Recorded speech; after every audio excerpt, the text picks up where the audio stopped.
Broadcasting live from the Joy 106.3 FM studios, it's the Hill Wildcats X's and O's show with host Coach Daryl Williams. Wildcats, let's flip the switch and do this.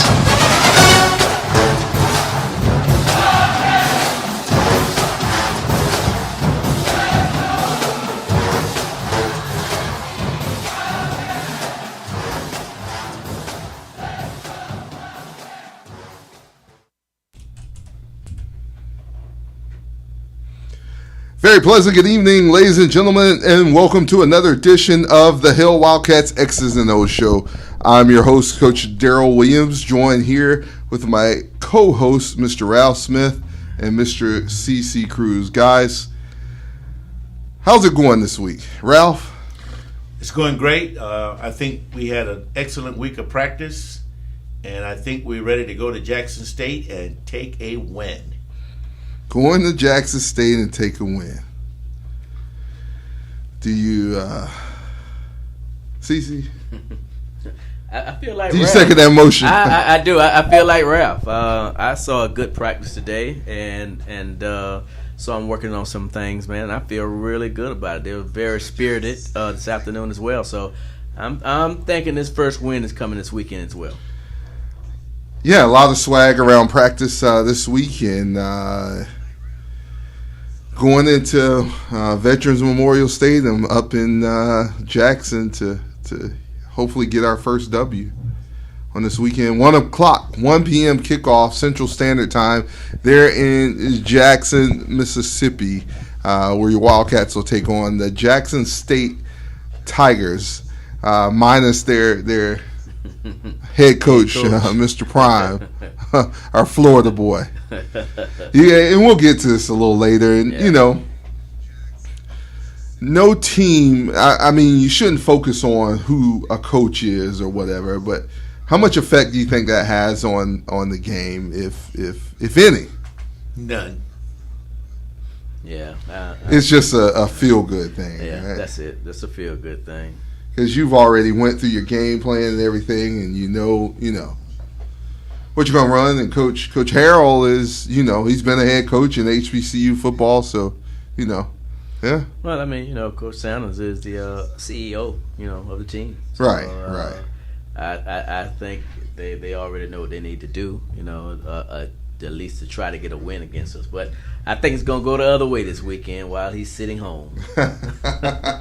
Recuperated. If you haven't heard, Coach Sanders will be out this weekend. He's convalescing from a foot surgery he had earlier this year, and I guess didn't go as well. He hadn't rested that much, so he will be away this Saturday. So, guys, I'm glad you had a good week. That'll take us right into our Swac week recap.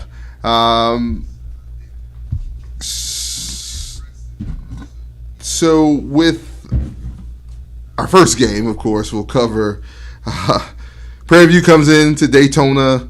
That game was a 1 o'clock kickoff. Prairie View wins that contest, a highly contested contest, 35-29 over our Wildcats, and we'll get to that shortly. FAMU against Alabama A&M, and that was a football game. It really was. That was a football game. 2 minutes left in the game, and I tell you that Daryl, that game really took me by surprise, man, because Alabama A&M was up. Right, you can never say it's over until it's really over, and 2 minutes left in that game. Right, and I'd say Alabama A&M had a comfortable lead, but that turned out to not be the case in the end. FAMU came down and scored. They stopped Alabama A&M again, kicked the ball back. Right. Or punted the ball back to FAMU, and Bishop Bonner. 80 yards up the gut to break the Tigers' heart. Like I always say, Ralph, it's some good ball players come out of Jacksonville, Florida, man, and that's one of them right there. Was that homecoming for That was Alabama A&M. for Alabama A&M. Yeah, that's what I thought. Exactly. But again, and I think that Florida A&M went into that game overconfident simply because of what Jackson State had just did to Alabama A&M and the fact that they had lost the game before, and then they found themselves in a contest. And I think, personally, you're going to see that again this weekend in Jackson, Mississippi. So you're saying that the game shouldn't have been even. You feel the game shouldn't have been close FAMU's way. I'm saying if FAMU is as good as they say they are, why are they coming back in 2 minutes left? That game should have been over in the second quarter, according to them. Right. According to A&M, because they too deep on the defensive line and they got so many playmakers they don't know what to do with them. So why are you trailing and having to come back with 2 minutes left in the game? Well, the team... Maybe it was homecoming for, Alabama A&M. It was their homecoming. But they were reeling. They had just got skunked 62-15. Have you ever been in a real fight and got whooped? When you see that guy the next time, or you feeling confident? I don't think so. All right, Ralph. Did I get my point over? You got your point over. That guy's been on one tonight. Yeah, he really had. Literally. All right, we'll move on. Alabama State goes to Jackson State. Jackson State wins that game 28-7 over Alabama State. Well, it is what it is, huh?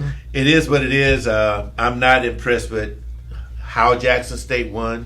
I'm assuming that it was a come down from the Alabama A&M game, and they wasn't as sacked up to play them as they were Alabama A&M. But again, I never thought Alabama State was that good in the first place. So I'm surprised the game was that close. Southern versus Arkansas Pine Bluff. Southern goes into Arkansas Pine Bluff. That game, final score 34-7 Southern.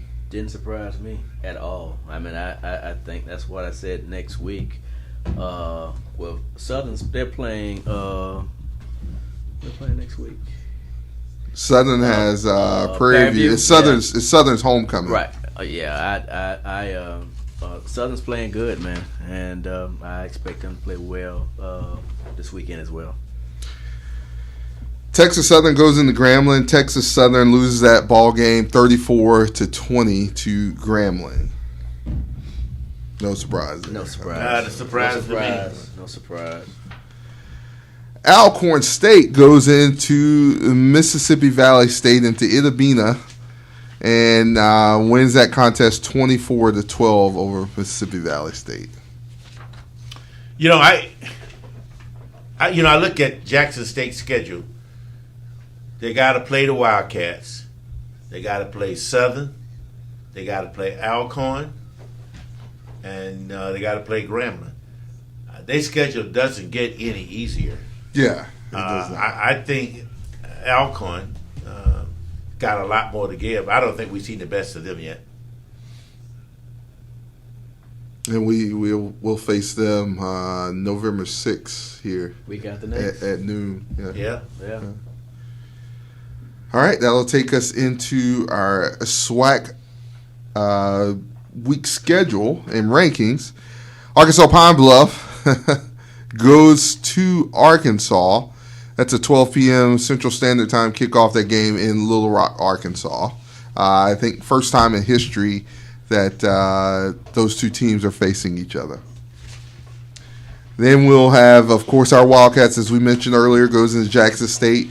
That game scheduled for 1 p.m. Central Standard Time kickoff against the Jackson State Tigers in Jackson, Mississippi. We still have seats available on the Let's Go Wildcats fan bus to Jackson State, leaving on Friday night at 10 p.m. from the Home Depot in Daytona. There'll be 3 pickups: Orlando, Daytona, and Jacksonville. So hop on the bus. We'd love to have you with us. FAMU goes to Itta Bena, 4 p.m. kickoff in, as I said, Itta Bena, Mississippi. Don't be surprised by the Delta Devils. I totally agree with him. I totally agree with him, and I think the most important game A&M has left is the one in November.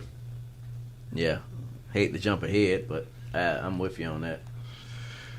Prairie View versus Southern. That game in Baton Rouge, 7 p.m. kickoff. As we said earlier, that's homecoming for Southern. And then Alcorn State will play Texas Southern at 8 p.m. That game is in Houston. You take Alcorn. That's who I'm going with. I'm going with the Braves. Yeah. Did you say it right? Oh, I'm sorry. Alcorn. Well, of course, Jerry would definitely call in. If you notice, I've been putting emphasis on it. They got to come see us here in Daytona. If they want to see us. And we might call them something else. Show you right. All right, that will take us to our SWAC football standings. On the East Conference, Jackson State's 3-0 overall, 5-1. FAMU comes in at 2-1 in the conference, 4-2 overall. Alabama State comes in at 2-2, 3-3 overall. Mississippi Valley State 1-2, 2-4 overall. Alabama A&M Conference 1-3, 3-3 overall, and our Wildcats coming in at 0-4 in the conference, 0-7 overall. In the West, Prairie View A&M coming in 4-0, they're 5-1 overall. Alcorn coming in at 3-0 in the conference, 4-2 overall. Southern 2-1 overall, 3-3. Grambling coming in at 2-2, 3-4 overall. Texas Southern is 1-2 in the conference, 1-4 overall. And Arkansas Pine Bluff is 0-4 in the conference and 1-5 overall. Are you guys shocked by Arkansas Pine Bluff? I am. Yeah. But you know, I don't think they ever recovered from that game against Alcorn. The Thursday night game? Yeah. Because they had that game. Well, you know, wasn't it the last two games on Thursday night that they, I think, gave up in the last few minutes of the game? Right. So, yeah, you're right. I'm sure they haven't been able to bounce back. That's a lot to take on, you know. So. That'll take us to our FCS Computer Rankings. Here we go, guys. Ranked number 21 is Jackson State. They were previously ranked 27, so they've moved up. Coming in at 42 is Prairie View. They were previously ranked 35, so our Wildcats kind of took them down in power rankings. FAMU comes in at 49. They were previously 47. Coming in at 69 is Alcorn. They were 69, and now they're 79.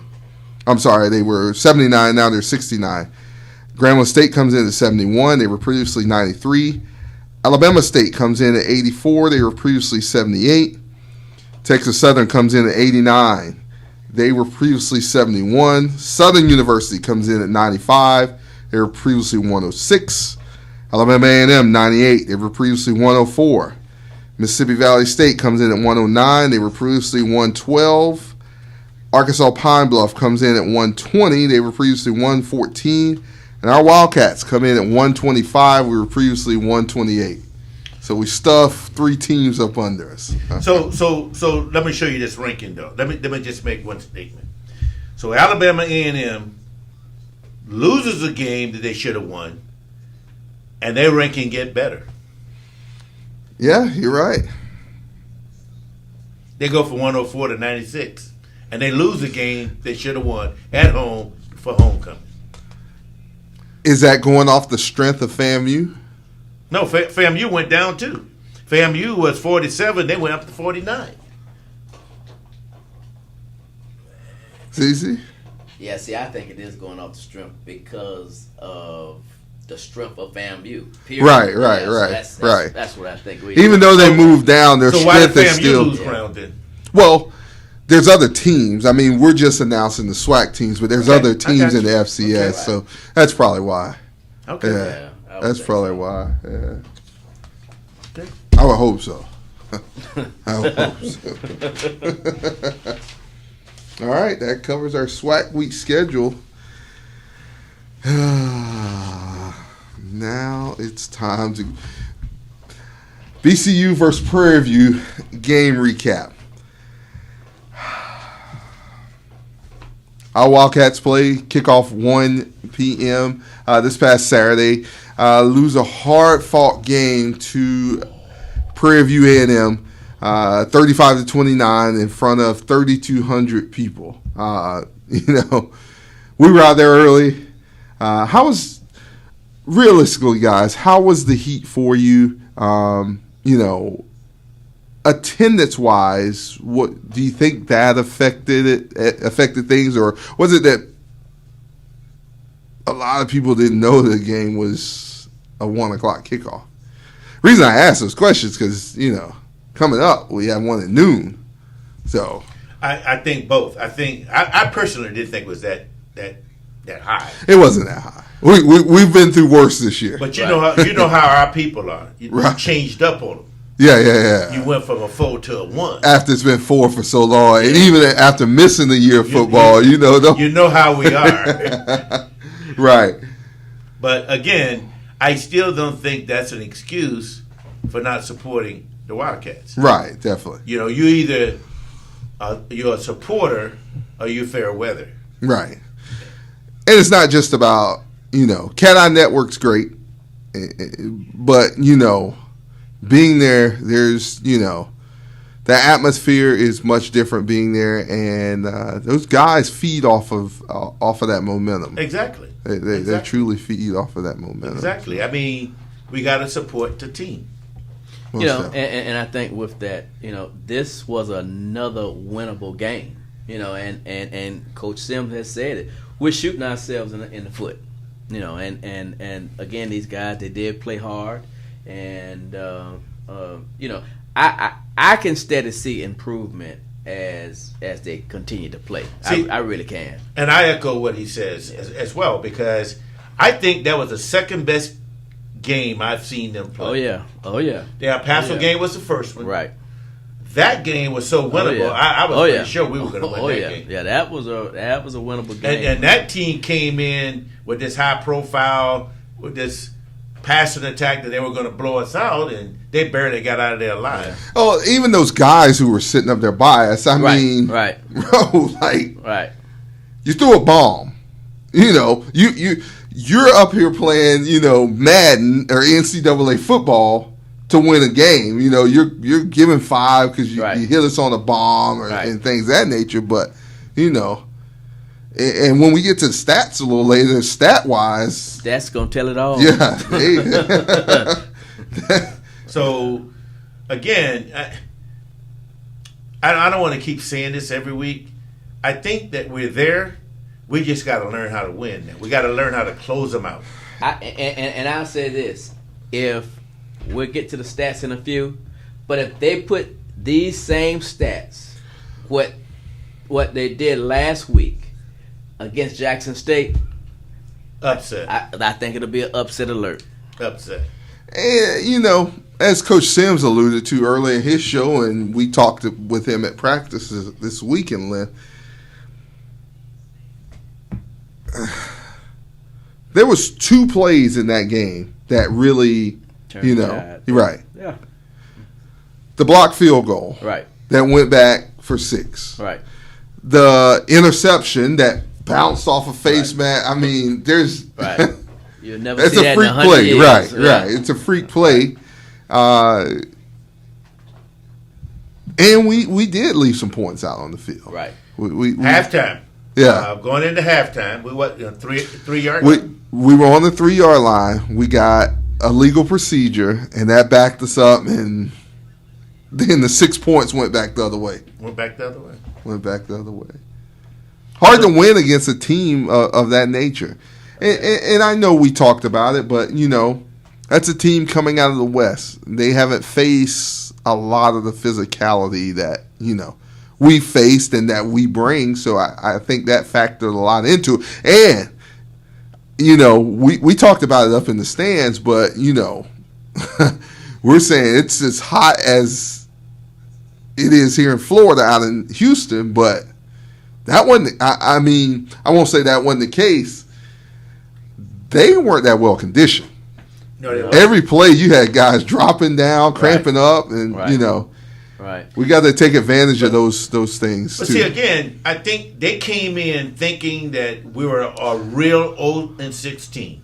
Right. Hey guys, we ain't got to worry about this. This was just in the bag. Just play like we play, regular. And really, cruise control. And really, we are not really. We're 0-7 now, but we don't play like a 0-14. No. And Because we kill ourselves. Yeah. And that's what I'm saying. I mean, I personally, I see improvement on both sides of the ball as the games go on. Definitely. I'm telling you, and the more games we play, the more dangerous I think we are. So yeah, I'm looking forward to this game and the next games afterwards. Yeah, definitely. Yeah. So as we said, the pick six, the return kick, but we were still in that contest late in the game. We made it a one-score game twice late in the second half. Devin Black hits Cameron Overton for a 16-yard pass for a touchdown with 3:57 remaining. So we're right in the thick of things to win the game. And as I said, the final score 35-29. Can you blame the loss on those two miscues? No, and I'm going to tell you why. If we score just before overtime, we wouldn't even be having this Before halftime, yeah. Before halftime, we wouldn't even be having this discussion. We should have scored there. We left those points on the field. We left those there. Or we flipped them because they took our points. Like I said, it's no one beating us. We're beating ourselves. But us. Yeah. Right. We just have to capitalize on the mistakes. And the one, like I say, the slip down, it's going to happen. But you got to make sure all the other plays are on point. So, if that happens, okay, we gave him a touchdown, but, we're still up. Yeah. These many points. And see, the other thing, I still have not seen a receiver step up and take Marcus' place. Because we really do miss Marcus. Yeah, we do. Marcus stretched the field. We do. And he runs better patterns than anybody on that team. Right. Yeah. But I haven't seen anybody step up. Right. I see people slipping and falling, but nobody has stepped up. We really did not stretch the field until the second half, and that's when, we really saw DJ Powell come into the game. Mm-hmm. We had there was the scramble, and Devin put it up, and he went up and got it, and that was the first time we stretched the field. And as I said, for them, their home run plays were the only things that kept them in the game. The only thing that kept them in the game. So, and you have to take those away. Yeah. You have to take those away. So, they can do them, but we have to break those passes up. One of them was a freak thing. We had the DBs back there, and, it's just this time to jump in. But on that one, though, we had kind of changed our defensive backs and put some other defensive backs in there. It wasn't the right combination. Right. And I know Coach is trying to find that, but we had a couple of our main, defenders out of the contest. Yeah. Henry Miller, a couple, Was Dees? Did he play the whole game? Yeah, Dees played the whole game. He did not return kicks or punts. Kicks. He didn't return kicks. But because he was having to be back at DB. So. Yeah. Okay. Quayshawn Bird comes out of that game, season high 176 yards. I think we were talking that right after halftime he had about 149. I think is what Jerry told us. This was his third 100-yard game of the year. And let me tell you my problem with that. You know, nobody's talking about Quayshawn Bird. Nobody. And this kid, Ralph, is really, he's running through defenses, over them, under him. It doesn't matter with him, you know. No, you know what? And not to take anything away from Quayshawn, we're going to get to that here in a moment, but we're 0-7, and no one in the Swac is talking about how the team who is 0-7 has players leading the conference, right? You know, in tackles and rushing and receiving, receiving and things of that nature. Exactly. So how could you be the 5th leading receiver in the FCS and never get mentioned in the SWAC?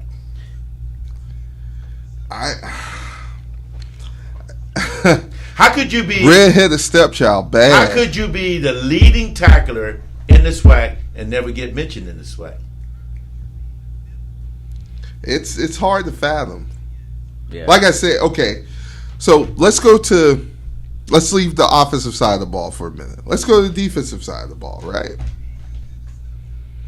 Who's tied for number 1 in tackles throughout the SWAC? Number 12 in linebacker. Ontario Johnson, right? Right. Who is the number 2 tackler in the SWAC? Number 19. Takevin Thomas, right? Right. Have you ever seen them mentioned in the SWAC? Right. Nobody even knows they Nobody exist. talks about them. Right. And these guys are tackling machines. Yep. Wow. So the interesting thing is going to be these two guys are going to be the leading tacklers in the SWAC and make the 3rd team. Right, because they can sweep it under the rug. Yeah, because the SWAC have already picked who they want to be their stars. But let's not forget Quayshawn Bird is number 6 in the league in rushing with 476 yards. See, there you go. And then you got our tight end. Who SWAC doesn't mention at all. He's number 2 in the SWAC with 657 receiving yards. Never been mentioned. 35 receptions. Never mentioned. He has the most yards receiving. But you know, hey, look, Wildcats. We're not asking for people to recognize us. You got to take what you want. We just haven't been taking it, and I think that as we go on, we're going to start taking. We're going to start punching folks in the nose, and I think we're going to start doing that Saturday, punching folks in the nose. Because once any man you punch in the nose, he's going to always remember you. And we saw a lot of that on Saturday, or actually this week, guys. There was a lot of camaraderie. You know, we saw a lot of new things this week. Yes, we did.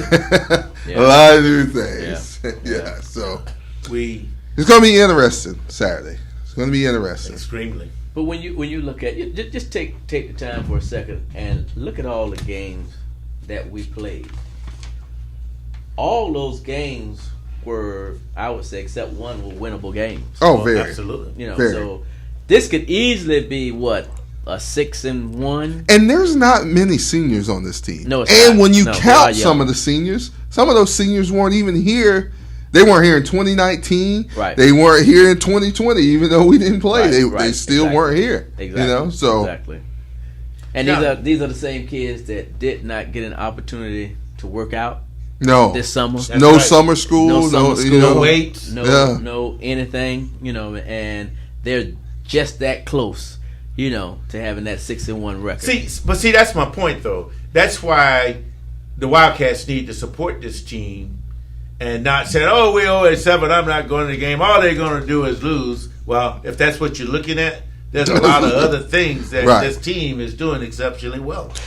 And Go then, ahead, and then you really have to give kudos to these coaches, man. I mean, because Exactly. they kept these kids together somehow, whether it's been Zoom meetings, you know, or whatever they had to do, that these kids, they're giving out the effort that they're giving out. And again, you know, with no summer workout, and I think no spring workout as well. But these kids are battling every week, and my hat goes off to them, man. When we were growing up, guys, I mean, I know we had the no quit attitude, but when you're 0-7, Right. It's hard to get up. It's even hard to come to practice. Like, what I need to practice for. Right. Exactly. You know. Exactly. But that's not any of these guys' mentalities. Not the case from the head coach on down. No. Man, they all fired up. And, you know, it's like they're 6-1. Right. So right. The only thing they're lacking is fan support. It is. Yeah. That's the only thing we lacking. Because that stadium. Okay, they changed the time. Okay, so that might have threw some people off. Okay. But for God's sake, 1,000 people. We should have had more than 3,200 people. Yeah. Come on. Yeah. And then you guys come out, Hail Wildcats. Hail Wildcats. Look at Mary's children. Right. But when it comes down to we need to support what the Mary brand has built. Right. Where are you? Right. Support the brand. And we have another game next week. Week after next. The week after next. And that's a 1 o'clock game? 12 o'clock. Well, it's even a 12 o'clock game. Yeah. So as soon as you roll out of bed, wash your face, take your shower, head on out to the stadium. Come on out and support. If you're out of town, be there Friday night. Right, exactly. You can watch some high school football, That's I'm it. sure. That's it. Yeah. It's all about support. It's about support the school, support the kids, support the coaches. Let me tell you about. Let's go to the stats from this week. So if we think that 0-7 means that you're going to be behind in the stats, we talked about this last week, right? Right. Total yards. Prairie View 422. They're the top team in the West, right? Right. Okay. The last team in the East of the Swac had 498 total yards. Right. Okay. Right. All right. Passing yards. Prairie View 290. Okay, you got one. You got one in on us. Right. Bethune-Cookman 256.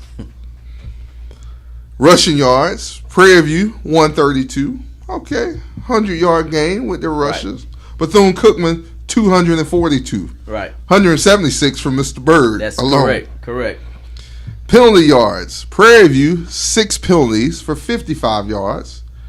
Bethune-Cookman 7 penalties for 50 yards. Right. 5 less yards than they had. Right. Let me stick a pin right there. One thing that I saw in this game, and I know we've been critical all year, we finally had some refs who, when they had a conference, they got it right. Yeah. They got it right. The pass interference call that where the ball was uncatchable over here. They did. Yeah, they did. That call got overturned. Right. So, there is some faith there. Right. But, with that, we got to own our own trail. Right. All right. First downs. Prairie View 14, Bethune-Cookman 27. That's a win in that column. Right. All right. Third downs. Prairie View 3 of 10. Somebody else is teetering in our third down territory, right? Right. BCU 3 for 12. That usually everyone else is usually good on third downs. Right. Okay. Everybody usually. Yep. All right. Here's one stat that's going to blow you away. Prairie View didn't have to have any fourth down conversions, right? Either we stopped them or they punted away, or they punted away, or they scored. Bethune-Cookman 1 for 2 in fourth downs. That one's a big number. Yeah, it is. That one's a big number on fourth down. That means you're starting to convert. That means you're starting to believe in yourself. Right. Now, last week, what was our time of possession? Week before last, 17 minutes. Correct. Time of possession, Prairie View, 25 minutes, 26 seconds. Bethune-Cookman, 34 minutes, 34 seconds. And see, I'm gonna continue to beat this in the ground. This team is steady improving, and I'm telling you, fans, you have to come out and see it for yourself. Don't just look at the paper. You have to see what's going on. These coaches really have these guys really coming on playing some good football. Most definitely. All right, guys, it's time to go to our favorite period. It's the grading session. All right. So, quarterback play. We saw both quarterbacks play, as Coach said earlier on his show, come WELE 1380. Pass, fail, push. Quarterback play. Pass. Pass. Pass. Running back play. Need to write that down. Pass. Excellent. 176 yards from just one runner, right? Yeah. Pass, definitely. I'm going to mix it up. Offensive line play. I'm going to give the offensive line. They gained 242 yards, so they had to be doing something. So I'm going to give them a pass. Yeah, I'm big on a pass as well. All right, pass for me. Wide receivers. I'm going to give us a C. Push. Or push. Yeah. Mr. Cruz. I think. Let me just stick with pass. Okay. Stick with pass.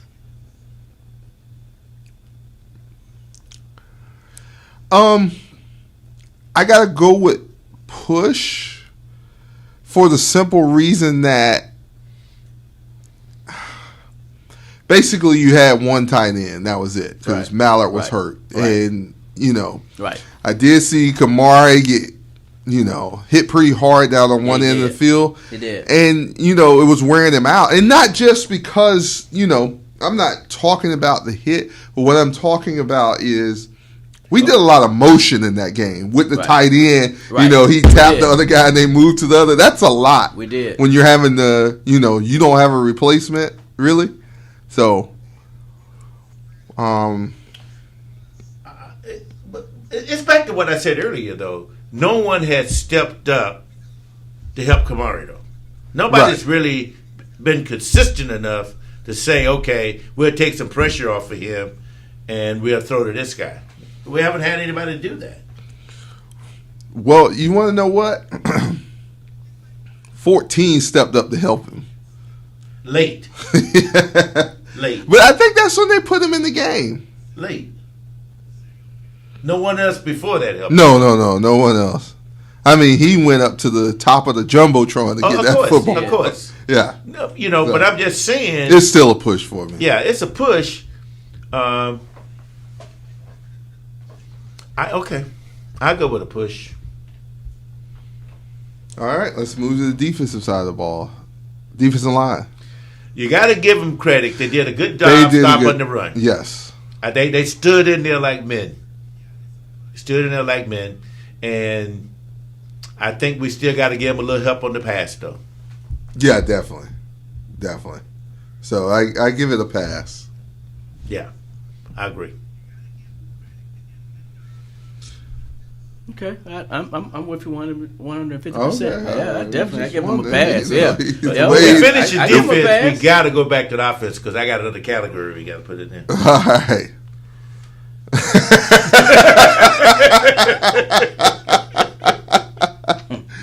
All right, Ralph. There you go. FCC, be gentle with us. All right, we'll go to linebacker play. I would give them a pass. I thought they played good, man. I really do. But that's why I gave them a pass. But I'm gonna give them a B plus. Okay, I could go with a B plus. Yeah, I'm giving them a B plus all day long. Yeah. Yep. Defensive backs.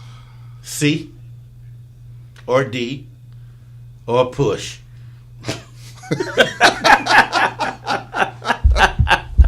Man. CC, he ain't coming. Don't let him go any further. He just. You keep talking, I might go past. Boy, he's like, we should be practicing right now. Pretty much. Pass. All right. You gave them a pass? Okay. Yeah, I gave him a pass. All right. Gave him a pass. Special teams. Push. Because of the block. Because of the block, and the only reason I'm giving a pass because Javier did kick one in the end Boy, zone. he put that thing back there, didn't he? And Javier, I mean, I thought we were going to get that kick he made. I thought we were going to recover that. Oh, the onside. They kind of they onside, but they kind of was looking for that too. Yeah. But if Javier kicking him in the end zone, right, that's a plus on our side. Pass. All right, Ralph. We'll go back to the offensive side. I think okay. So he was ready for that, bro. Yeah, I was pretty much ready for because I think we kind of overlook it, but I think that we have to bring it up and I'm going to talk about play calling and schemes. Okay, and I think I know where you're going with this. I mean, I think we played a really good game Saturday. I think we could have played better, but I think we got to try to fool them sometime.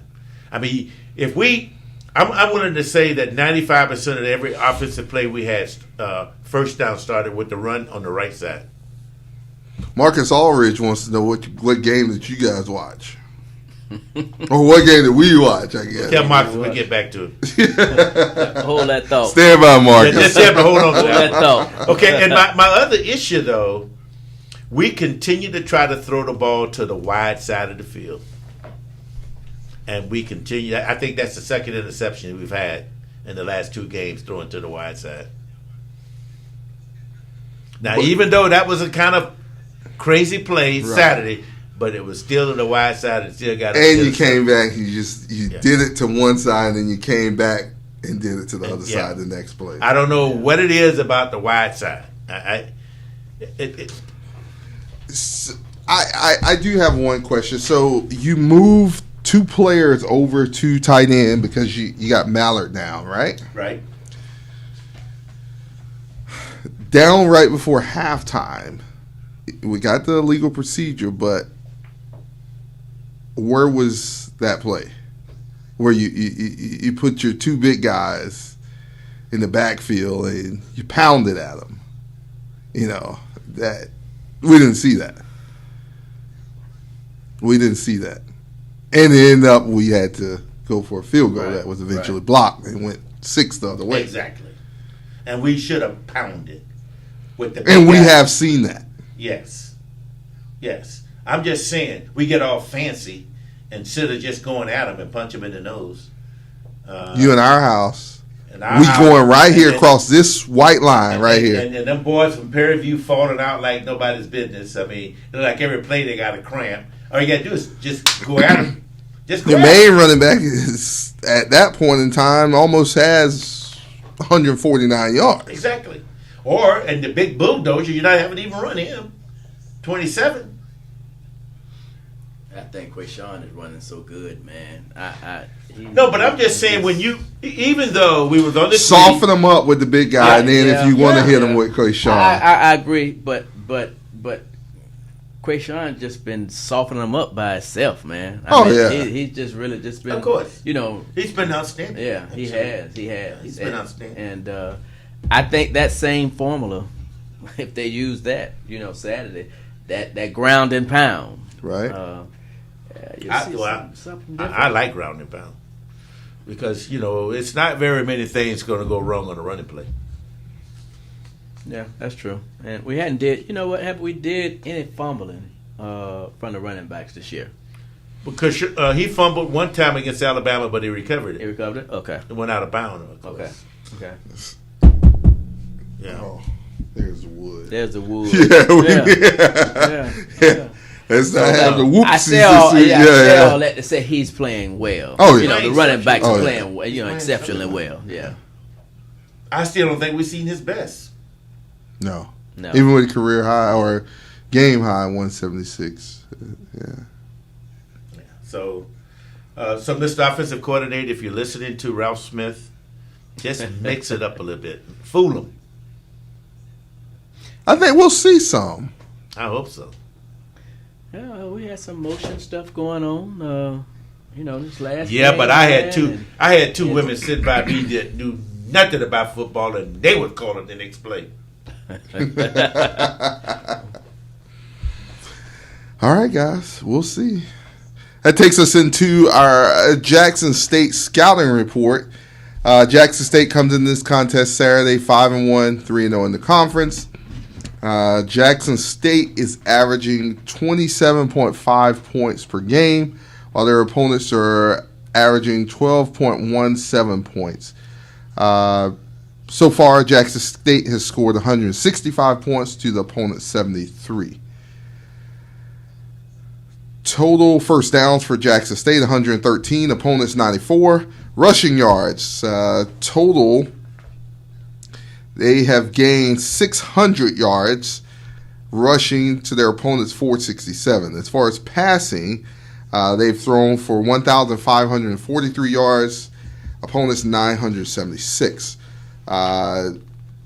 Total offense for Jackson State, they are averaging 357 yards per game compared to their opponents' 240 yards per game. Total yards on the season, 2,143 compared to the opponents' 1,443. They have 23 first downs against the opponent's 7.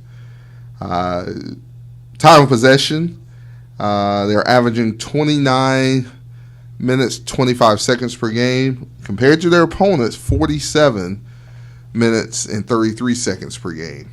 So they're 31 of 77 on third down conversions, which is about 40.2%, compared to the opponent's 28 of 96, which is about 29%. So their defense is pretty stout when it comes down to it. They're 1 for 6 for fourth down conversions this year, and their opponents are 3 for 11. So I think fans out there, if you haven't got an opportunity to see Jackson State is huge on the offensive line and defensive line. Their 2 linebackers are playing ball out. I mean, they are very, very good. Sanders at quarterback, I think he's doing well. They also have a nice running back that runs between tackles very well. I mean, so this is a good team. I mean, there's no question about it. But with that being said, they can be beat. Well, they fumbled a lot, and the quarterback has been sacked 27 times. I think we got all kind of opportunities here. They fumbled. I like that word, fumbled a lot. They fumbled the ball a lot. So that means we got to do some blitzing, Ralph, correct? Exactly, because this boy has been sacked 27 times. But I agree with you. We have to do some blitzing. But what problems does that create in the defensive backfield? Well, you got to man up. Right. On the defensive backs. Whenever you blitzing, you got to man up. Has that been an Achilles heel for us? Well, up until a couple of weeks ago, we've been playing zone. So, no, they wasn't getting behind us. They were just catching everything in front of us. What happened Saturday? Okay. I mean, but that was, if you look at the setup, though, that was not regular rotation of defensive backs when we got burned. And you know what, Ralph? I will still take that man-to-man all Over day that long. zone? Over that zone. He didn't have to say burnt like that. I was trying to override that. I take that man-to-man because I would too.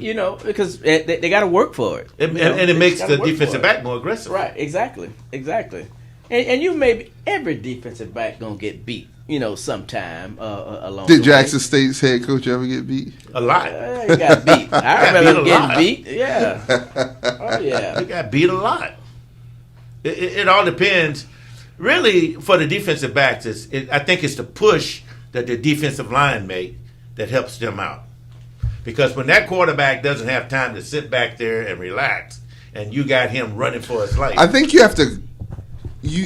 He's the type of player that you have to contain, keep in the box. Yeah. You let him get out the box and run forward or take off running and throw the ball, and that creates a lot of problems for you. So definitely our ends are going to be very important this week. You can't get sucked inside.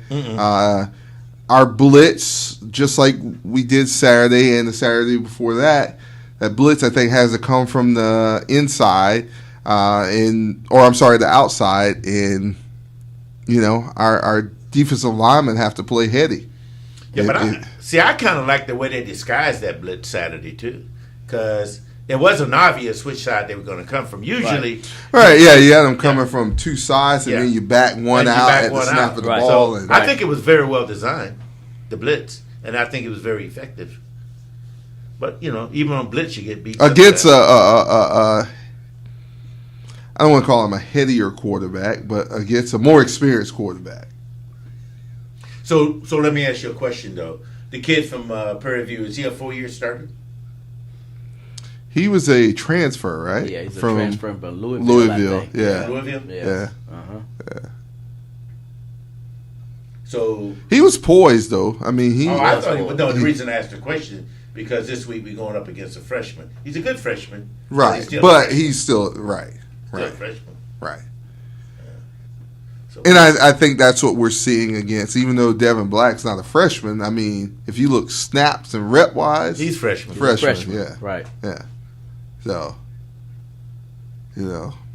but he may have an opportunity for a lot of runs this weekend. He had it last week too. Yeah. I think he'll run more. If he does, this game's gonna be wow. Yeah. If he takes what they give him, right. Oh my goodness. Right. Exactly. Oh my goodness. Because they're coming in not playing him to run. Right. That's the way they're coming in. But anyway, we'll be there. Give me your game plan, Ralph.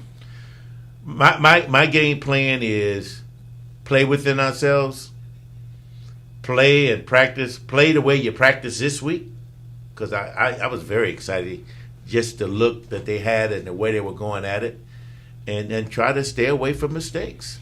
If you, like you said, if we go out to practice or you go out to practice, you would not know that's 0-17 sitting out there. Not at all. I mean, that team showed a lot. Even today, that team showed a lot of life. And today's walkthrough. Yeah. I mean, they showed a lot of life. So what I'm saying is play within ourselves, take what they give us, and just cut down on our mistakes, be more conscious of what's going on. And when we make good plays, we can't come back and then make a bad play. Just like we got the ball down to the 3-yard line, before we can get set, we got a motion on offensive linemen, and those are things that hurt us. We go forward, then we come back 10 yards. We go forward, we come back another 5 yards. We just got to stay within ourselves. I've always said it that we got the team where I think we should be 6-1. Yeah. We got that team.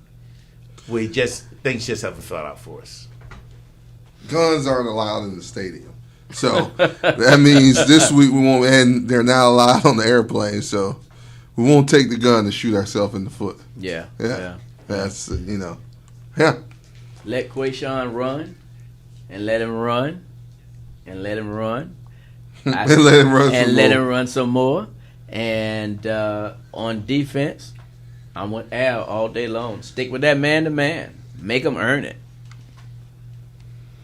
And, with the linebackers, with the play that they've been playing lately, man, I'm telling you. I'm telling you, these linebackers are playing well. I mean, kudos to the position coach, with these linebackers, man. Because they are really playing well in my eyesight. Okay, I'm going to go to each side of the ball. Who has the biggest responsibility on the offensive side of the ball this week for Bethune-Cookman? Offensive line.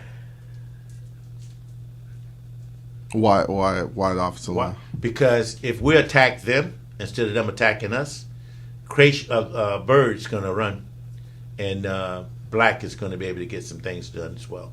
The offensive line needs to play well. Defensive side of the ball. Your take on it? Linebackers, yeah, cornerbacks. Why linebackers? I think the linebacker is going to contain the quarterback because you can't let him get outside and that give him options to run or pass.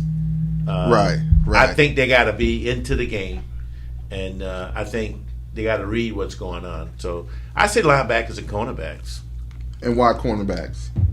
Well, realizing that we're not going to give a big time rush, we got to stay with our man and make sure we don't get caught with our eyes in the backfield. All right, CC. Kind of. What's offensive side of the ball? What position? For me, it's Devin. You know, quarterback play. Yeah. I think quarterback play is going to be very, very important. This game, I mean, in any other game, but this game more so ever. I mean, I think he's going to really have to see the whole field and take what they give us, but also you have to use those long legs too. And I think it's a lot of yards going to be out there for them. And I continue saying the same thing. These linebackers are playing well. I mean, in my eyes, they're playing real well. And I think if they continue to do what they've been doing, these past couple of games, it's going to be tough, to do anything against us on the defensive side of the ball.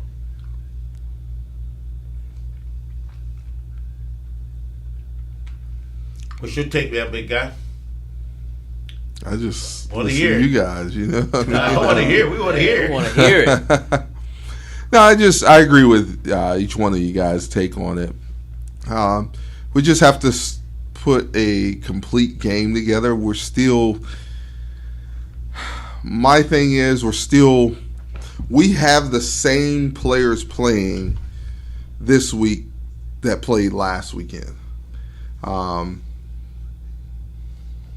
The help, as I said earlier, someone has to help Kamari out, in the receiving core. He can't do it by himself. Right. Our receivers have to finally grow up and, know that you're on a football team and we got to catch everything, that touches our hand, bring it down. And we just have to be smart on the offensive side of the ball. As you said, the offensive line has to block to the point of attack. We got to get to the second level and clear some of that stuff up at the second level. Just when he passes the line of scrimmage, it's not over. I want to see linemen down the field on running plays that have maroon and gold on. Right. Now on the defensive side of the ball, our defensive linemen have to truly factor into this game. You can't get sucked up by the big linemen that Jackson State are going to have. Right. You got to get off the blocks. If you can't get off, clog that hole up. Right. Clog that hole up. Make sure Dewar or whoever is at quarterback have to get outside and, stay on your man, defensive backs. Stay on your man. Linebacker play, we can't be absent. We can't be absent in any factor of that game. Our linebackers truly have to remain relevant. And if we get whatever needs to be done up front, our defensive backs have to, if we're in man-to-man, you have to stick to that man. If you have to get a pass interference, just not to give up points, right? Let's get that. Right. Let's get that. Like we said earlier, every person has been beat before. Right. Right. There's just some guys who, If you playing DB, just what it is. Just think, That's why they have to have a short memory. Right. Safety play is going to be big. Safety play is going to be big. Let me go back to quarterback play real quick. We have to read the field better. We have to read the field better. We can't just, I hate to say it, if you know it's going to that receiver, don't stare him down the whole way. Right. Or don't just, as soon as you get the snap, just throw it in his direction. We saw a lot of that. And that's a killer. That's a drive killer when that stuff happens. So, a truly solidified game plan, screens, quick ball. Get the ball out of his hand quick. Get into your breaks. get out of there, have the ball in the air before he even comes out of his break. And, when you look up on the ball driving you back, those are my keys to victory. And in addition to that, and I thought you covered it very well, we got to change up how we attack, though. Yes. We can't start our offense on the same play every series. No. We got to, maybe sometime we ought to throw on first down. I saw us throw on second down this week, which is not typical, but I'm with you. Do something that they haven't watched you do on film. Because if you look at our films, we almost always run on first down. Right. Almost always. And they're going to be expecting that. And you'll see them linebackers creeping up because they know what we're going to do. You got to keep them off balance. You got to get their timing off. You got to get their timing off. Yeah. So Switch it up. make their D coordinator earn his money. And vice versa. Make their offensive coordinator earn it. Right. Yeah. Right. And we just need maybe a couple of more receivers to stand up and make a play. We need somebody else beside Everett to make a play. Man, just when it all gets rolling, all in one direction, it's going to be like dangerous. It's going to be dangerous. I'm telling you, and it's moving in that direction. Yeah, man. it's heading there. Yeah, it's heading there. it really is. They're gonna put it together this year.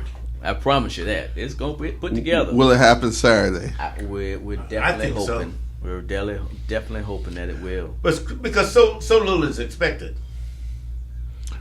and I don't care what you guys say. Jackson State right now got a big head. I want them to keep that big head until about 3:00 Saturday afternoon. No, I don't want it to have it. I want it by 2:00 Central Standard Time. I want it beat out of them. Whatever.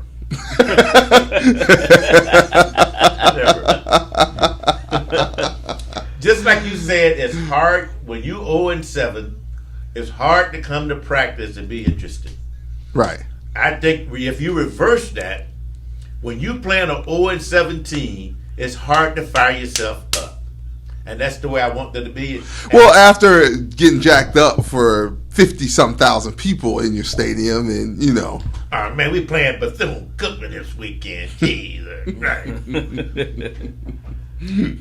That's why I'm saying we gonna walk out of there with a win. Little is expected. I'm just saying. Is that why Coach Prime in there? No, I think, and we'll cover that here in a second. No, too. I think, but I know you don't have that kind of surgery, and then you still out there the foot. No. In the Marine Corps, we used to say the most important part of your body. Yeah, I mean, if you can't walk, what you gonna do?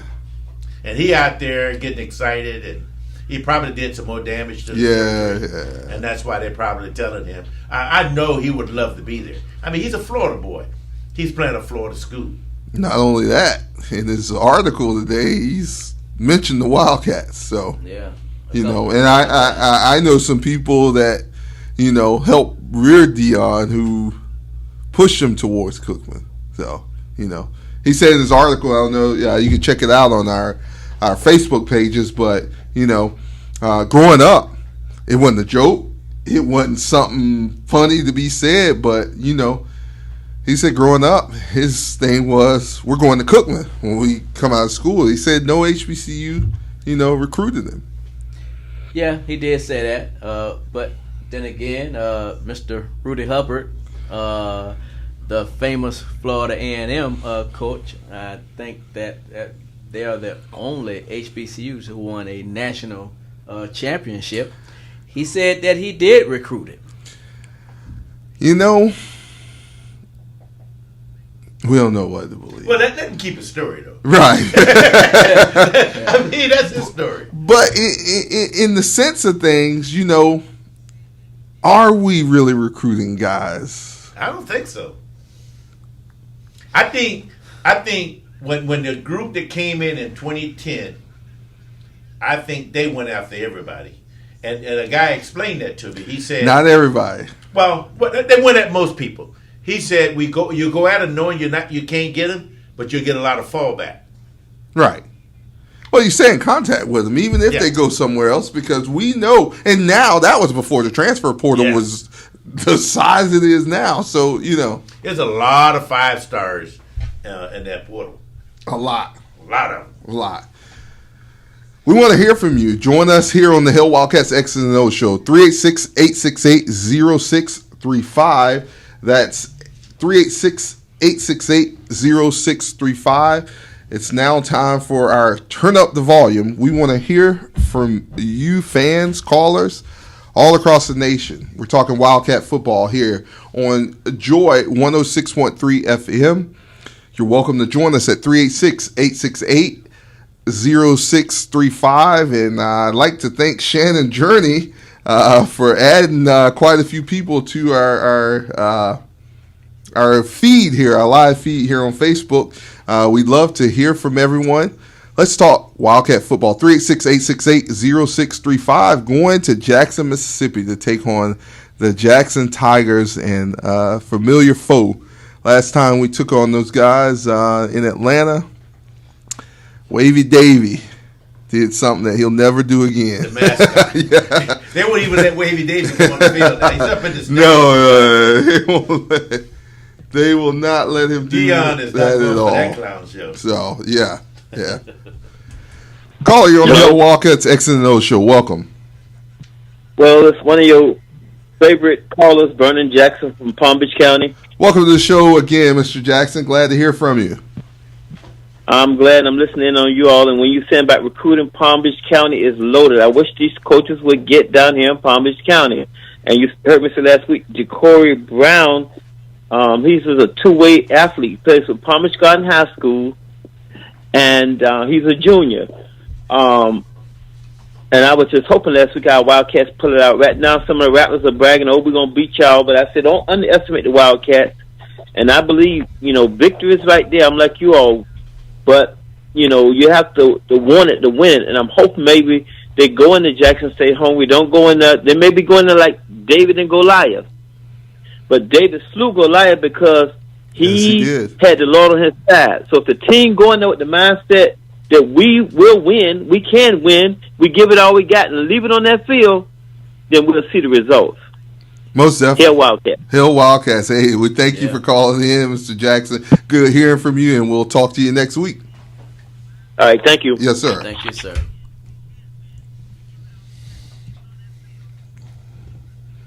We know these guys have the mindset to do that. We've seen it. We've talked to them, and nobody's down. I mean, like, Coach Sims almost had to have his hip replaced today because the players are jumping all around him, and they chattering like they 7-0. Yeah. They are. I mean, they're going at it like they're 7-0, and that's unusual. Right. And, Coach talked to us in length the other day, and like he said, these guys are not giving up. They're still doing what they need to do, getting to the study halls and everything, That's just, Yeah, because a lot of these kids of today, they want it now. Right. And if you can't give it to them now, they jump in the portal and go someplace else. Most definitely. Yeah. These kids are dedicated. They come into practice working hard. I think we're going to be okay. Yeah, so do I. And you usually don't see that. I mean, we have some guys who come from some D1 schools that, winning schools. Yeah. And they are the most jacked up at practice that we could see. Heck, Riley. I know it's a thing when you're injured, you still have to come to practice, but I mean, I've seen him grab water to take out to the other guys. It's just about, hey, I can't be out there, practicing with them, but I'm going to do everything I can to show my guys I care about them because it's a brotherhood. Right. It's truly a brotherhood. So, proud of our Wildcats. Yeah, and it's just amazing to see these kids stick together. I mean, they are truly sticking together, and you can just see it in practice. Most definitely. Call in 386-868-0635, 386-868-0635. Ralph, So we told our listeners that we were doing a cookout for the football team on October 30th.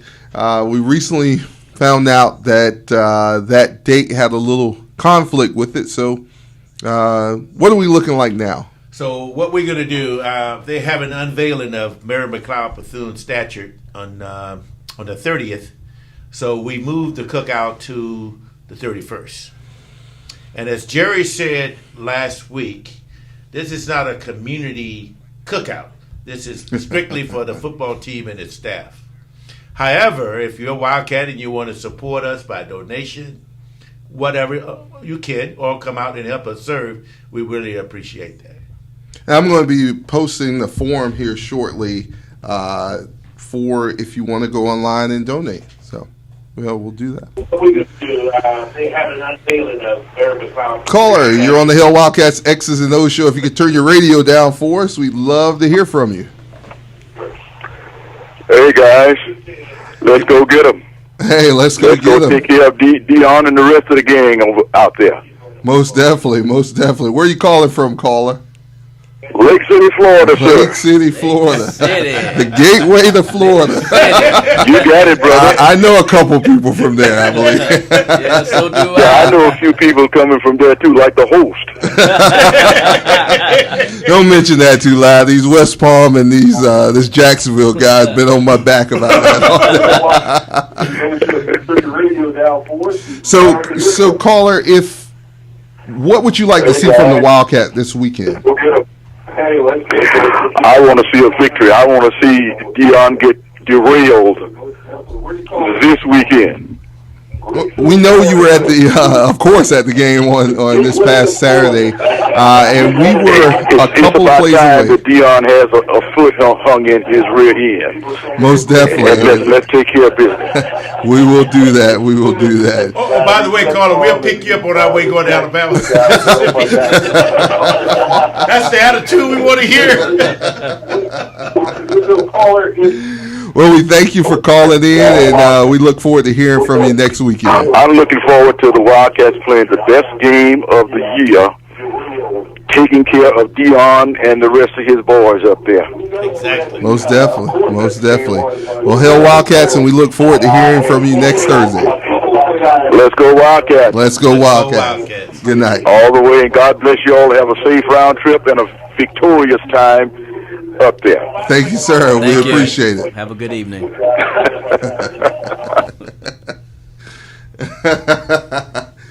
If you guys didn't catch that voice, that's the voice of the Wildcats, Reverend Isidore Williams. Relative of mine, I guess. Everybody in Lake City is a relative. There we go. Miss Ruthie, I don't have to sit here and take this. I need some of my Fort White people to come help me. No.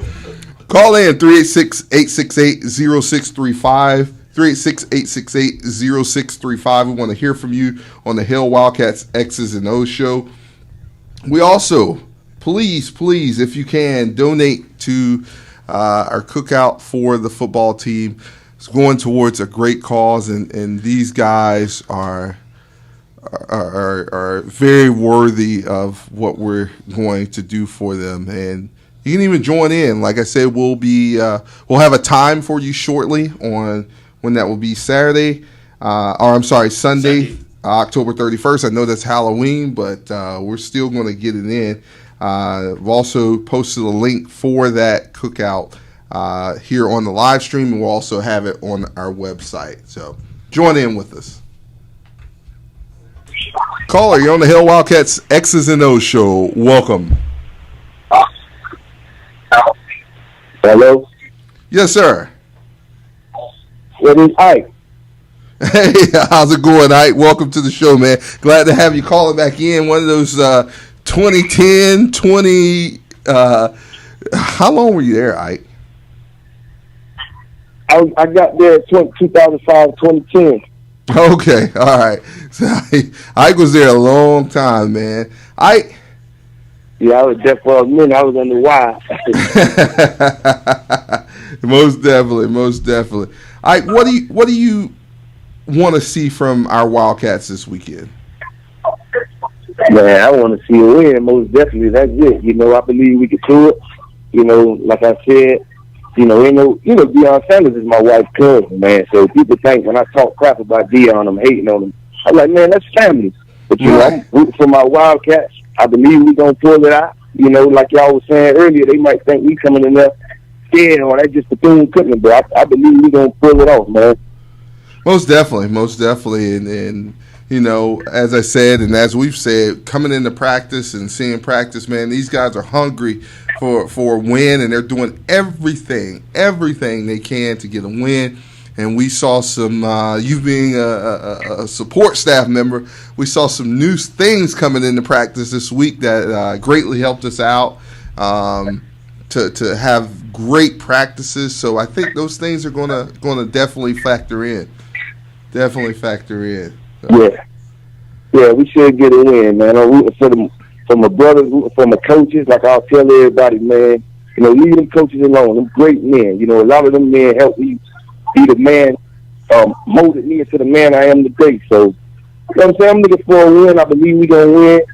Let's go Wildcats. Let's go Wildcats. Hey, thanks for calling in, Ike, and we truly appreciate you, man, and hail Wildcats. All right, hail Wildcats. Yes, sir. Have a good night.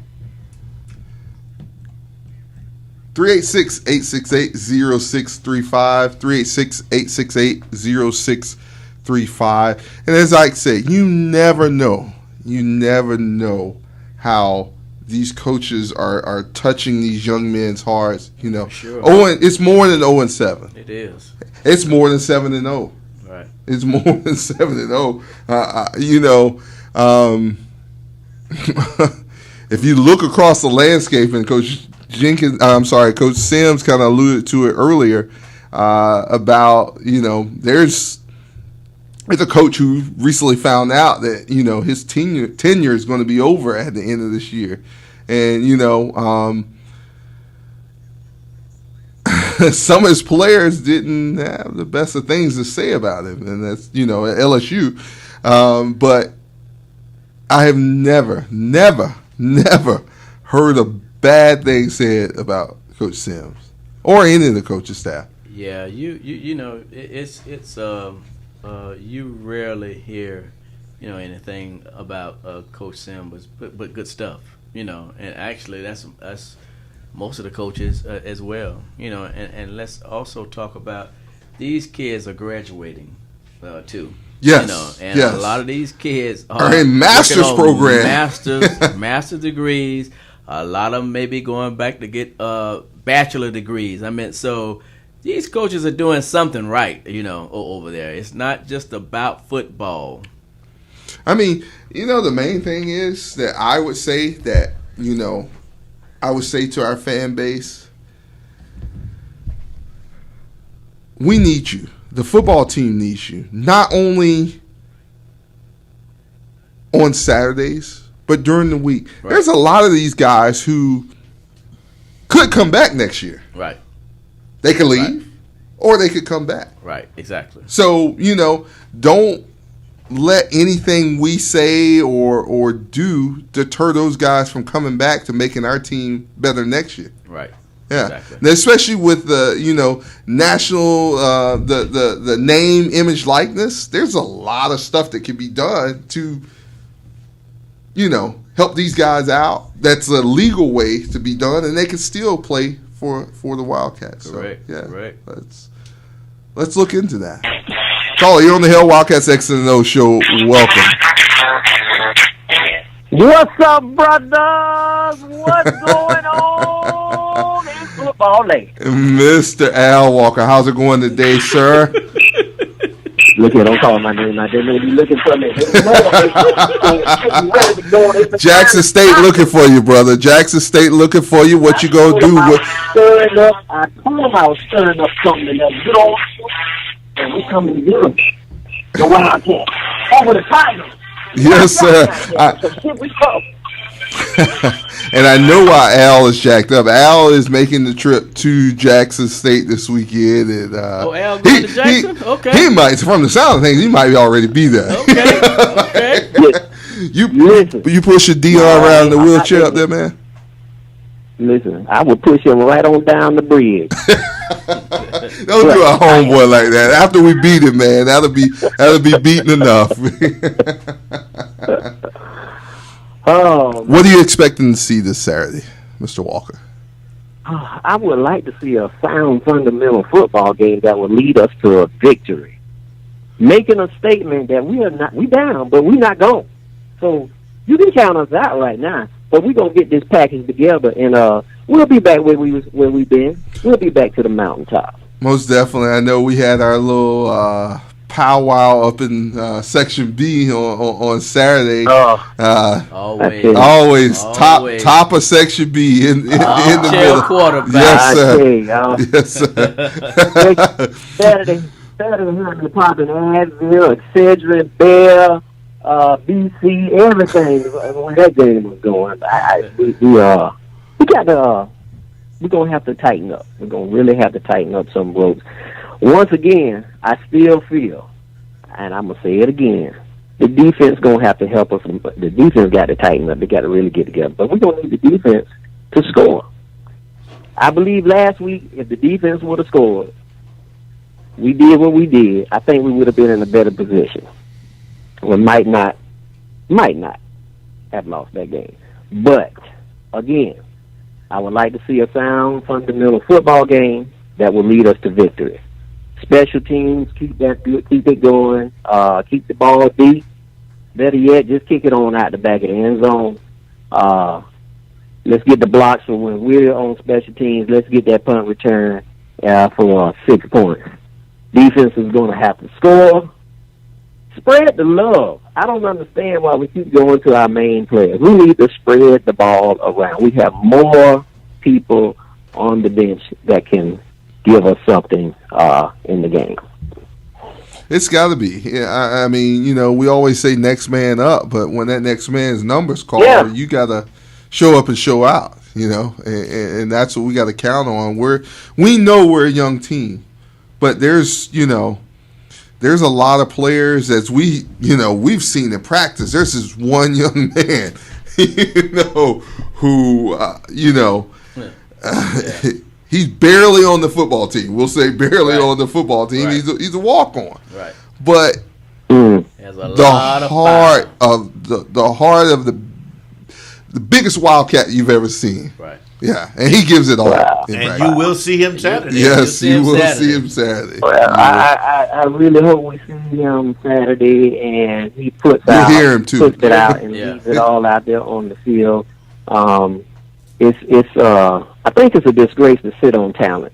Yes, they're coming to get their education, but when it boils down to game day, we ain't thinking about nothing else because those 4 quarters is all we're talking about.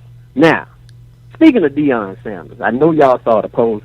I really didn't appreciate it because even though he made a nice statement to his team, he really made a bigger statement to everybody else.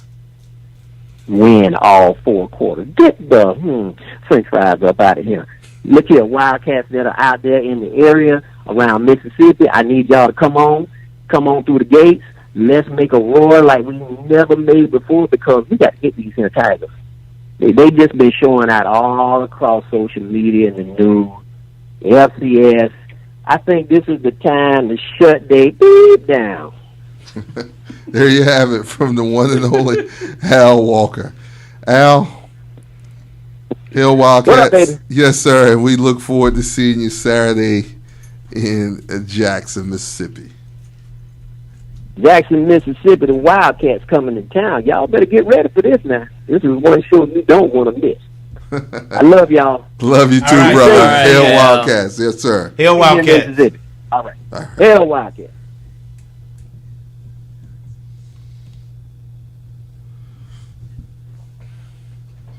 There you have it, guys. When Al Walker comes in, it's game time. It's game time. It's game time when Al comes in. Oh, it just, the epitome of what it's about is the 12th man, as Ralph alluded to earlier. And some might ask, what's the 12th man? as the Seattle Seahawks. If you're listening to our broadcast, radio, Texas A&M, Facebook, YouTube, you're the 12th man. Right. You're the 12th man. We need you. If you know, we've never needed support, we need your support now. We need your support now to keep on pushing these guys forward. And, you know, you can't be there in person, which we hope you can be there in person. There's ways to get there. See, what I would love to see us travel to Jackson State. I would love to see us travel well. Yes. But I would also like to see the stadium full on the last home game. To show the kids that we're behind them. The senior day. Day, we support them 100%. And believe it or not, you know, we need to support this team. And, you know, I know we've had some things like weather and stuff like that, but we need to get behind the team and let them know that we're behind them. We need to get the coaches to support. Of course, they don't do everything we think they should do, right? But they're doing everything they can to try to win a game. Exactly. So they are not going to always do what we expect them to do, but they're going to do what they think it takes to win a game. We got to support them.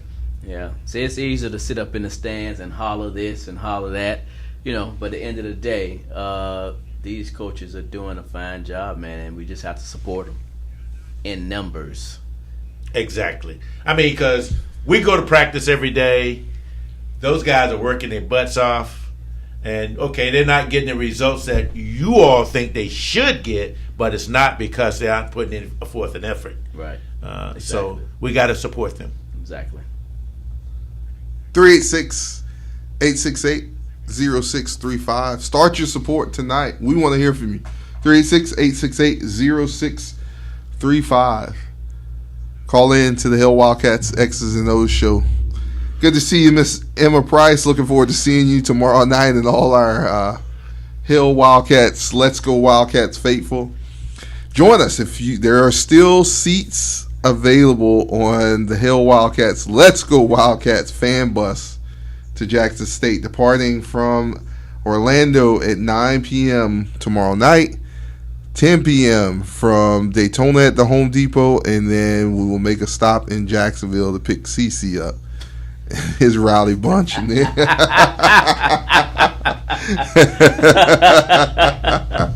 Why we got to be rowdy in Jacksonville? why we got to be rowdy? They would join us on the Hill Wildcats Let's Go Wildcats fan bus. www.letsgowildcats.org/fan bus. The number 2 JSU. Come be that 12th man along with us. That's what we need. Push us over the hump. Let's go get this W in Tigerland. 386-868-0635. 386-868-0635. While waiting on the caller to call in, I'd like to say an early happy birthday to Miss Emma Price. Her birthday is tomorrow, and I'm sure we'll we'll have some celebrations on the back of the bus. We won't say what the name of the back of the bus is, but if you get back there on the back of the bus, you are somebody. 386-868-0635. 386-868-0635. We want to hear from you. Let's talk Wildcat football. It's amazing that we have guys, like Ralph said, leading the Swac in, quite a few categories, and, So what do you think is the reason that these guys are not getting, I would say recognition, for what they've done so far on the field? I don't want to call anybody out, but you didn't. Okay, Ontario and Ruse were ranked second team coming out, right? Right. You didn't rank them. You didn't rank the guys who are the leaders there coming out the gate. So now that they're there, it's a big whoops. And you know how we are. We never want to admit our mistakes. So I think that's some of it. It's also, our first year in the league. It's a different culture. The Swac is a totally different culture from where we came from. The MEAC, I think, was. I think they was on the edge of everything. I think they were the first FCS conference to come up with instant replay. So they were doing just a lot of stuff. They were doing a lot of that's stuff. Common modern football. Where we were always on TV in the MEAC. I mean, and the Swac wasn't really on TV that much. Right. So it's a lot of stuff that's different. But I'm not really worried about them. I'm concerned about them not recognizing our young men. But take what you want. Yeah, we're gonna once the stats are done and you're at the top of the list, you gonna erase it? No. Yeah, what you gonna do? Well, as a reporter, it says right here that this person was, so because we keep our own statistics as well. Right. So, right. I mean, yeah. But again, I think we sort of played to that narrative that we're coming from a weak conference in the MEAC and we can't compete against them and yada yada yada, and that's what they say. But that just tells me they're so biased in their evaluation of talent and football. I'm not quite sure they are capable of looking at something and giving it a fair evaluation. If any of our players are listening, keep playing your game. Keep doing what you have to do. The recognition will come. It's going to get there. Yeah, the recognition will come. You keep on doing it. And if nobody else does it, we're going to do it. We're going to do it. From Coach Sims down to your fans, to the Hell Wildcats X's and O's show, to hellwildcats.com. We're going to recognize you guys. That's what we're going to do. Yep. That's why we need to show up on November 6th. Yeah. Oh, and again, I don't know why Bethune isn't advertising this more. The game starts at 12. It's not going to be a 4 o'clock startup. The game starts at 12. So we need the parking lot full about 10. Because and you better get there early because there's no telling how many people they'll have at the gate taking up. Yeah. Money. I mean, and people complain. Well, I paid for a parking space, but I can't get a parking. Well, if you get there at 5 o'clock, you probably won't get one. No, you'll have the whole parking lot, or the gate will be closed. Exactly. So the game starts at 12. So I would suggest that you get there at 10. Walk around and take part in the legacy walk. Yeah. Take part in it'll be the last legacy walk at home this year. Exactly. So take you part can come and enjoy that. You can see people you haven't seen in a long time, and see who you're cheering for. Exactly. You can, their faces are outside of the helmet at that point. Yeah. See, some of the guys who started the original suit coats. Exactly. Yeah. That's right. See, I mean, exactly. I mean, everybody's always talking about Jackson State got these new. We were wearing them back in 2010, for God's sakes. Yeah. So I mean, it's nothing new, but see, to the Swac, that's new. It's not new to us. No. Right. Your name on the back of the we've jersey. changed the colors of them since. Exactly. Right. Yeah. I mean, that's even we wore the chrome helmets since. Oh yeah. Since we beat the boys on the hill. Right. Yeah. Right. Exactly. So. Yeah. Some of this stuff is just new to Swac team. It's new to Swac, and you got to let them have their thing because they think they started it, but actually they didn't start it. But you can't argue with them. No. You can't argue with a Swacky. No. But all I'm concerned about is the Wildcats supporting Wildcats. That's all I'm concerned about. Right. I mean, that started from what we're gonna do for the players on the 31st to come into the game, our last home game on November 6th, and then showing up at the Classic. Don't say, "Oh, I'm not going to the Classic." Well, you need to come. When A&M wasn't winning, they came to the Classic. They've lost the last 9 years, and they still came. And they still show up. So don't use "we're not winning" as an Right. excuse not to come. Right. For God's sakes. Yeah. Let's come to the Classic, come to the game November 6th, support what we're going to do for the players on the 31st, and just be a And see Wildcat. you Saturday. Yeah. Right, and come Saturday. Yeah. Hey, well, you're right. We got, if you notice that big old stadium that Jackson State rents, because it's not theirs. Right, it's the city of It's Jackson. a city stadium, but don't listen to them. We have something in common. We have something coming. Right. Neither one of us have our own stadium. Right. Don't let them fool you. Don't let them fool There's you. plenty of seats available in Jackson. Yes. Plenty of seats available. All them cousins and aunties, they ain't coming to that game. Good food too. Yeah. We'll have some Good good food. victuals. So. Good vittles. All right. Ralph, give us your final points, man, and what you'd like to see Saturday. And I know you've given a lot of great points, but hit it home for us. 17-14 Wildcats. And we just got to play within ourselves and cut down on our mental mistakes, and we're going to win the game because we got the better team. I'll go with that. I'm going to stay away from the score this week, although I really do think it's going to be a close game. But I'll pass on the score. My thing, I'll pass on the score also, but, my main thing is don't let our record fool you, number one.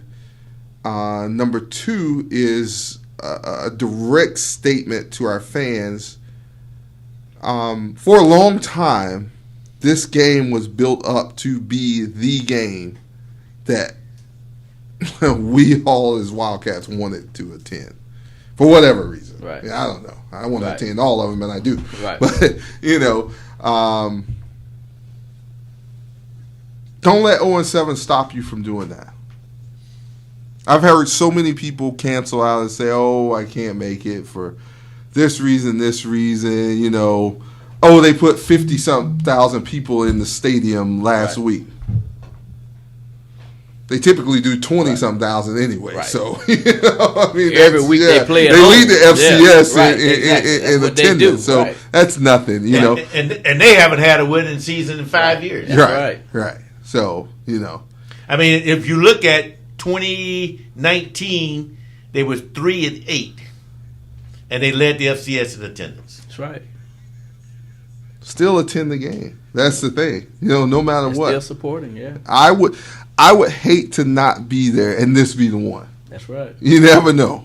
I would hate to not be there and this be the one. It's just like in 1974. We had not beat A&M in 22 years, and we went to Tallahassee. Right. And the rest is history. We stopped the streak. So anything can happen, and it will happen on Saturday, and we're going to win. I'll come closer than that.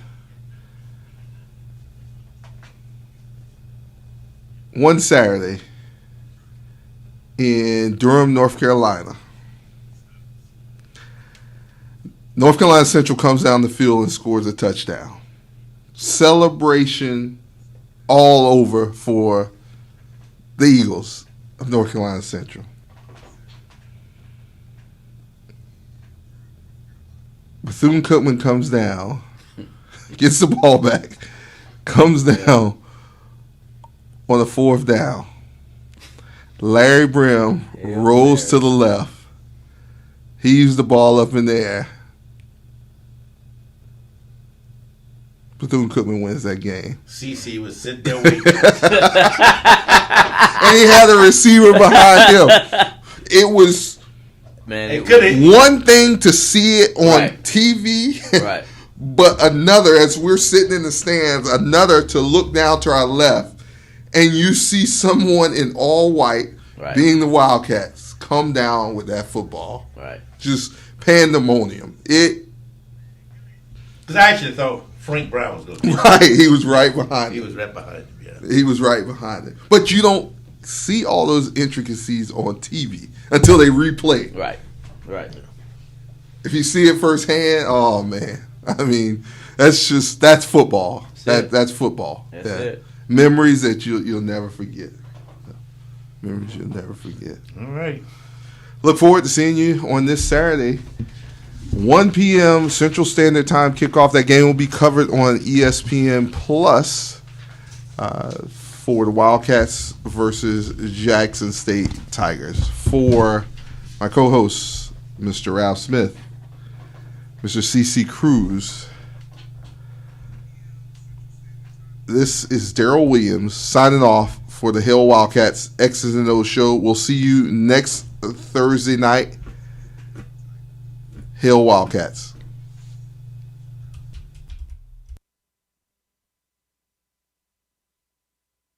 Ladies and gentlemen, the Bethune-Cookman University alma mater.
Let's close it out properly.